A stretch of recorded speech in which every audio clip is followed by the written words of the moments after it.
अहमदाबाद के एयरपोर्ट से उड़ान भरते ही एयर इंडिया का बोइंग 787 विमान क्रैश हो गया। हादसे के कुछ ही सेकेंड में विमान मेडिकल कॉलेज के हॉस्टल से टकरा गया और आग का गोला बन गया। इस हादसे ने पूरे देश को हिला कर रख दिया। अब इस पर दुनिया भर के एविएशन एक्सपर्ट अपनी अपनी राय रख रहे हैं।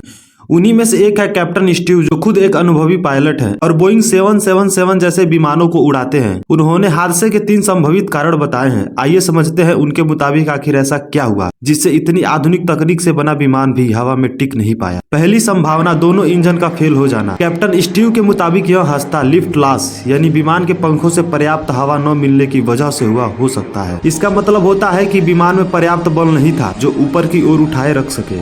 इसके पीछे का पहला कारण माना जा रहा है दोनों इंजन का एक साथ फेल हो जाना। अगर ऐसा हुआ तो विमान किसी बड़े पक्षियों के झुंड से टकराया होगा जिससे दोनों इंजन खराब होंगे, या फिर उसमें डाले गए ईंधन में कुछ गड़बड़ी रही होगी। लेकिन कप्तान की यह थ्योरी कमजोर लगती है। दूसरी संभावना, टेकअप से पहले फ्लैप्स को खोलना भूल गए पायलट। विमान टेकअप से पहले कुछ विशेष तकनीक सेटिंग की जरूरत होती है। उन्हीं में से एक है फ्लैप्स को नीचे करना। फ्लैप्स विमान के पंखों के वो हिस्से होते हैं जो टेकअप के दौरान लिफ्ट बढ़ाते हैं ताकि विमान आराम से उड़ सके। कैप्टन के मुताबिक अगर पायलट फ्लैप्स लगाना भूल गए हो तो विमान उठेगा जरूर लेकिन हवा में टिक नहीं पाएगा। लेकिन इस थ्योरी में भी एक बड़ी दिक्कत है। 787 जैसे आधुनिक विमान में अगर फ्लैप्स सेट नहीं होते तो कॉकपीट में जोर जोर से अलार्म बजने लगते हैं और स्क्रीन पर वार्निंग भी आती है। इसलिए बिना फ्लैप्स के टेक ऑफ कर लेना लगभग असंभव लगता है, क्योंकि 2 बार डिजिटल चेकलिस्ट पर पायलट को अलर्ट मिलते हैं। थ्योरी भी थोड़ी कमजोर दिखती है, लेकिन कैप्टन इसे पूरी तरह नकारते नहीं हैं। अब आते हैं उस थ्योरी पर कैप्टन स्टीव को जो सबसे ज्यादा सटीक लगती है। गलती से गलत लीवर खींचना। विमान जैसे ही टेक ऑफ करता है एक प्रक्रिया होती है।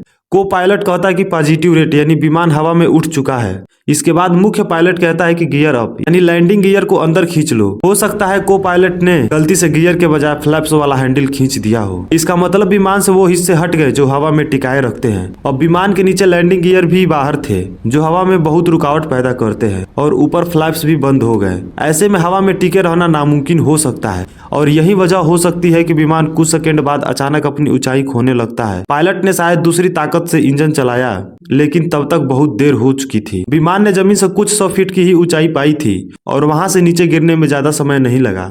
एक सबसे अहम सवाल, क्या प्लेन को सच में बचाया जा सकता था? अगर उस समय पायलट को जल्दी समझ में आ जाती कि गलती से ही फ्लैश उठ गए हैं तो शायद वह दोबारा नीचे करके और गियर को अंदर खींचकर संतुलन बना सकते थे। लेकिन ऐसे हालातों में फैसला लेने के लिए केवल कुछ ही सेकंड का समय मिलता है, और उस वक्त कॉकपीट में भ्रम, घबराहट और तेज अलार्म की वजह से हालात और बिगड़ जाते हैं। फिलहाल ब्लैक बॉक्स की रिपोर्ट आने के बाद ही असली वजह का पता चलेगा। चलिए दोस्तों, मिलते हैं नए वीडियो में नई जानकारी के साथ। तब तक के लिए धन्यवाद।